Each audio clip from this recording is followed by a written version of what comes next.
Hey, thanks for joining me. I've been really enjoying going through these old Erik Larsen Spider-Man issues, the Revenge of the Sinister Six. So we're going to keep going. Last time we looked at this one right here, part two. Excuse me. The basic story is that Dr. Octopus is reassembling the Sinister Six and Spider-Man's on the case. The big plot point that was going on for Erik Larsen is that he was going through a specific attempt to make Dr. Octopus a serious, credible threat. I've talked about this in, when I did this issue 2 and issue 1, how Octopus got a hold of a new set of arms. They're made of adamantium, so they're indestructible, and the power source that, powers the whole thing has been amped up, so it's a much more significant weapon for him to have to, for the heroes to have to face. And then they also got Octopus out of his ridiculous, green spandex, classic outfit, and put him in a business suit, so he looks kind of respectable. It also had, in issue 2, we've already been over this, the scene that really pissed off Peter David, where Octopus basically manhandles the Hulk. Peter David's writing Hulk over, on the Incredible Hulk book, and been doing it for years. And he just didn't seem to think that Octopus being able to just hold up the Hulk and beat the shit out of him and send him flying away was a conceivably appropriate thing to happen to the Hulk. And turn into a little bit of a spat between the two of them down the road. But, Hulk got beat up. Spider-Man got beat up, and the Sinister Six, they fly away on a spaceship, getting their plans going in motion. Also, this second part, this issue 19, part 2 of the series, was only half an issue because Erik Larsen's home had burned down when he was doing this series back in 1992, and he literally lost everything. So he only kind of was able to pump out half an issue here. And so the next one is only half an issue as well. So I thought maybe, time permitting, we'll go through 2 issues here. And it doesn't hurt that I happen to be really enjoying these books. So let's just keep going. Cover on this one, really interesting, cool shot with Spider-Man. I think it's a good pose. I like the uplighting on it. I didn't know what the hell these giant weird gun cannon things were he's got strapped to him. It's pretty awesome. And then this guy, first time I've ever seen this character, and maybe the last time. Solo, at the time, I had never heard of this guy. No idea who Solo is. And again, I don't think I've ever read another comic that he was ever in. I don't get the appeal. I don't understand. I mean, he's like a mass murdering vigilante like the Punisher, except dumb. So maybe you can tell me what the appeal of Solo is. Speaking of characters who I don't understand the appeal, what the fuck is so interesting about Nova? I know that Erik Larsen just loves this guy. For whatever reason, Erik Larsen, it seems like he's always been interested in this character. I think there was talk of him doing some kind of Nova miniseries I kept hearing them refer to forever. And I don't have a specific dislike of him. I just don't get, what is the hook? What is the unique thing about this guy who's in a spandex outfit with this metal helmet that flies around and defeats evil? It's the design's fine and the concept is, pretty standard superhero stuff. Guy's got powers and he's trying to do good. Okay, but what is the thing that makes Nova interesting? Somebody explain to me. I don't get it, never did. But Nova's here, and again, last time we saw Spider-Man, had the shit beat out of him. So Nova just kind of picked him up. I think he was floating in some water. Let me double check that. At the end of this second issue, it's probably why there's a puddle of water under Spider-Man right there. Yeah, Spider-Man got tossed into the river or whatever. So Nova, plucked him out. They sit here and talk. Spider-Man's like, yeah, the bad guys are doing some bad guy shit. I need some help. Can you give me a hand? And Nova's like, sure. Oh, wait. He gets an alert on his little helmet communicator, and he has to run off to go help, let's see, the New Warriors is, I guess, is the team that he was on at this point. So he has to leave. It's like, okay, well, it really feels like, again, Erik Larsen just wanted to have Nova show up because he likes him. And the way that the universe is set up, these Marvel comics, all these heroes are in New York. It actually makes sense that these characters would run into each other all the time. If there's all these heroes running around New York City, and then there's giant explosions and fights, it's going to draw the attention of multiple characters. So I actually don't have a problem with the randomness of Nova showing up, but it is a random thing. But it makes sense. Cut to Deathlok. This is the Michael Collins version. I believe it's the second iteration of the character.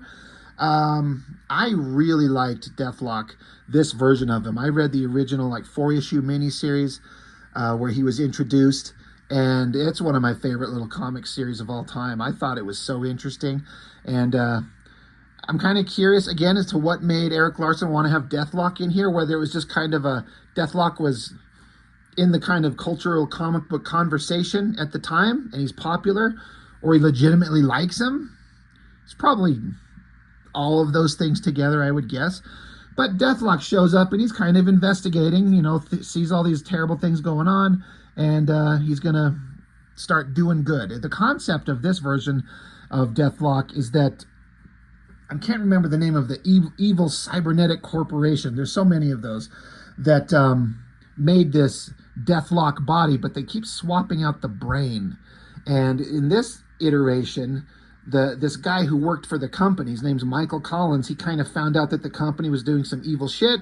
He was going to expose them. So they take Michael Collins, pull his brain out, and put it in the body of this war machine. And the interesting kind of dynamic with Deathlok is that it's an unstoppable war machine, but the brain, the Michael Collins guy, he's a hardcore pacifist. He doesn't want to fight. He doesn't want to kill. He doesn't want violence.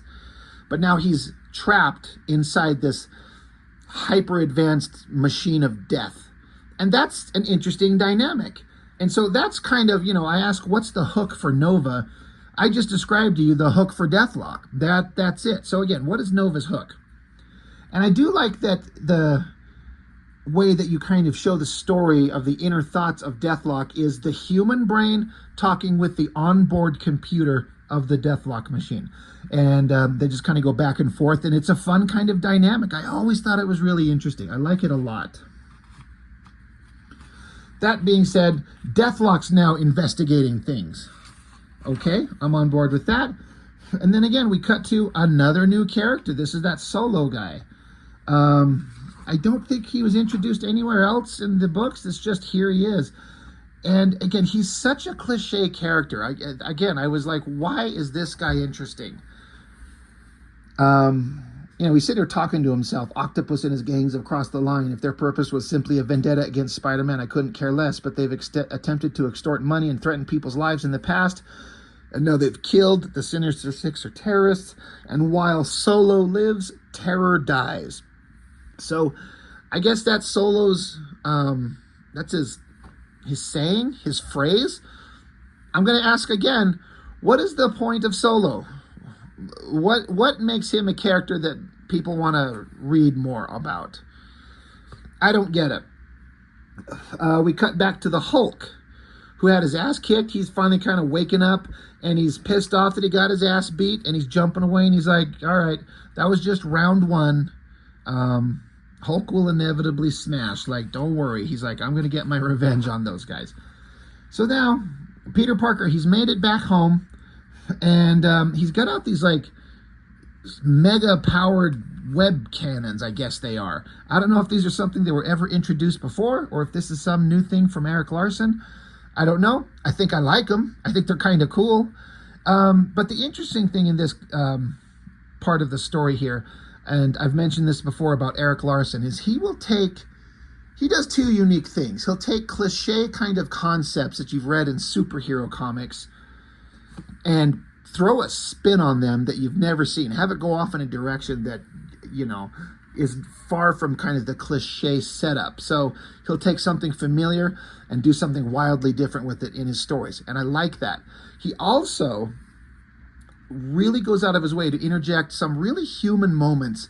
And you could say that about most other comics. Like, there's always going to be those human interpersonal moments. But Erik Larsen's feel, especially with Peter and Mary Jane, more like a conversation between just real people, which is kind of the interesting part. Like, Mary Jane's just a human woman, and she's married. This is her husband. He's Spider-Man. He's always in danger, and she's worried about him.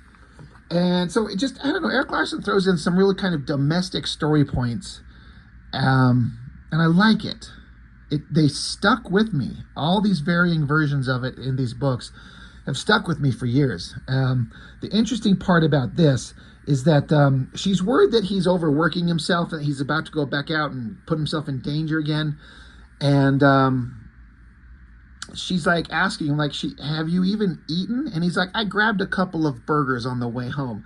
So she sees the discarded wrappings, and so she kind of starts chastising him. She's like, dude, she's like, I realize, like, you're in really great shape, but, like, you can't feed your body garbage like this. Like, you need to, get proper nutrition. And Peter's like, Aunt May, is that you? Why are you dressed up like my wife, Mary Jane?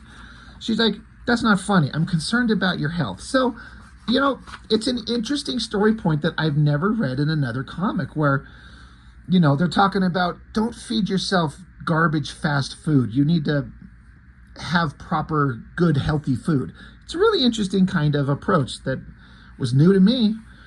So it's unique and it stands out. And so Peter's like, look, I'm fine. I get it. And he's like, all right, I got to get going. I got to do a thing. I got to get going. She's like, hey, well, while we're sitting here talking about it, she's like, care to help me out of my dress? He's like, well, certainly. And she kind of apologizes for kind of berating him about the food thing. She's like, I'm sorry, I just worry about you. And he's like, I know. So she's like flirting with him. Like, she's trying to awake the spider snake. And he's like, all right, let's do this. Let's fucking go. You brought it up. We have to do it now. But then she's like, oh, wait, shit, look at the time. I'm late for my screen test with the Arnold Schwarzenegger flick in 30 minutes. So he's like, oh, fuck. So it's like, it's funny that she throws out a let's fuck flirt, and then she's like, oh, wait, I have to run. Little cock tease. But, of course, the thing about her going for a screen test with Arnold Schwarzenegger is that she has, if she gets the role, there would be a nude scene that she has to partake in, and he wasn't kind of okay with that, but that's kind of another one of those story points that Erik Larsen kind of gets into. But now we cut to Spider-Man. He's in his outfit, and he's got these big spider cannons on. While he's zipping around, I guess Solo just teleports in front of him. I guess Solo can teleport. He shows up, and he's like, hey, I need your help. I want the Sinister Six, and I want them dead. Spider-Man says, yeah, I want them run in, I want them in jail, but I don't want them killed. I'm not going to help you kill anybody. Solo's like, when are you going to wise up? These people keep killing people over and over. Why don't you put them down for good? So Spider-Man says, don't do me a favor, Solo. Don't do me any favors. So Spider-Man takes off, but Solo tags him with a tracer so we can follow him. And you get this kind of pretty awesome overhead shot of Solo standing there, just having his inner thoughts of, yeah, Spider-Man, I'll just follow him, and I'll take out the Sinister Six. I'll end this. So a little bit later, Spider-Man's on the scene, some kind of warehouse where I guess he knows the Sinister Six are. This is an interesting shot. Like, Spider-Man's propped up in these branches of this tree.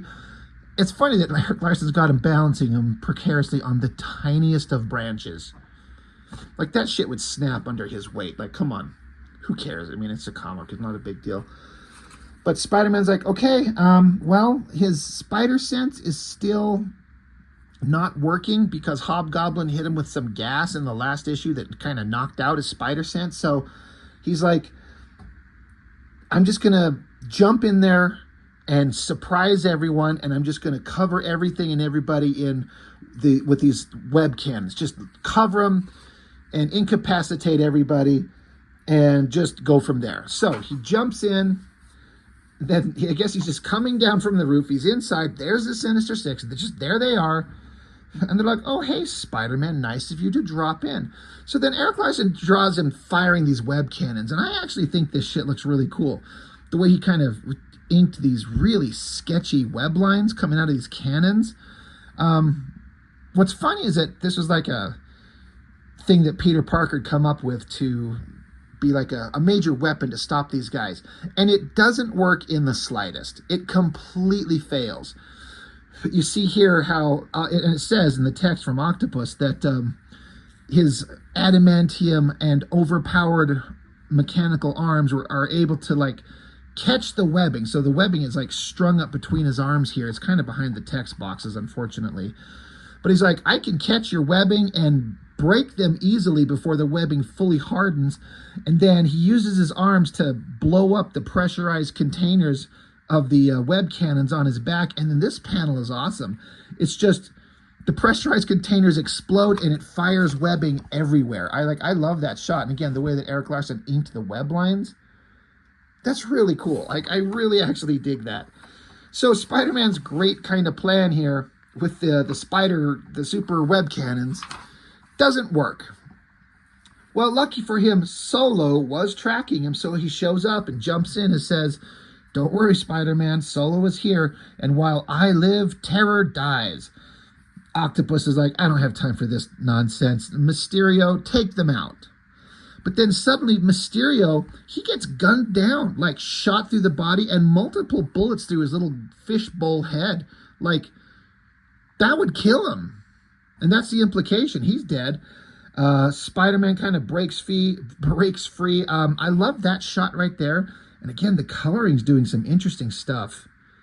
These books look just so fantastic. I think they look so neat. But yeah, Spider-Man, he's like, he got a moment. So he goes charging at Octopus, punches him in the face. And then meanwhile, you get these multiple panels of Solo just machine gunning all the members of the Sinister Six, like just gunning them down, like killing them. Hobgoblin's down, Vulture, it's just a screamy face of Solo yelling, die, die, die. Electro gets shot down. It's kind of shocking, like, oh my God. And then just suddenly the warehouse that they're in just explodes. Erik Larsen loves to do these like over-the-top massive explosions. Like this is a really distant shot of this warehouse. We're way far away, but the explosion just blows into the sky, this massive explosion. And so then it cuts to Spider-Man just swinging away. He's like, I guess that's all, folks. And then it just ends with Solo standing here over the body of Octopus. But it cuts to, there's Octopus and all the members of the Sinister Six. And Octopus is saying, nice effect, Mysterio. You made Solo believe that he defeated us instead of us beating Spider-Man. And while we go to we go gather weapons from another dimension, he believes that he's putting the final bullet in me. So all of this murder that we saw was just an illusion from Mysterio. Pretty clever. Like, I didn't see it coming when I first read this. I mean, I didn't think everyone was getting murdered, but I'm like, what's going on here? They're like, no, you used your powers, you put up an illusion, and Solo thinks he's walking up to a disabled Octopus, but it's actually Spider-Man who's knocked out. So Spider-Man got his ass kicked twice by these guys, like in the last issue and this one. And it ends with Solo gun to Spider-Man's head, basically, and gonna kill him because he sees Dr. Octopus. And again, story's over because it was a half issue because Erik Larsen, his house burned down. So this issue and the last one are only half issues. There's the follow-up story. Nothing worth kind of going over. I don't really care about it. It's kind of filler, and that's fine. But so that is issue 20. I thought about doing issue 21 with it, but I think I'll just cut this one off, make it a shorter video, and then let's do a separate one of issue 21, and we'll just kind of do them in order, do them together, because I really like these books. In a way, this is, in my opinion, this is the peak Erik Larsen at Marvel Comics. Him putting all these characters in here, doing the fun kind of action-adventure stories he wants to do. His artwork is totally on point. The coloring on this newsprint looks fantastic. Just peak Erik Larsen work. So I really like it. So That's it for this one. Thanks for joining me. I appreciate it, and I will see you on the next one.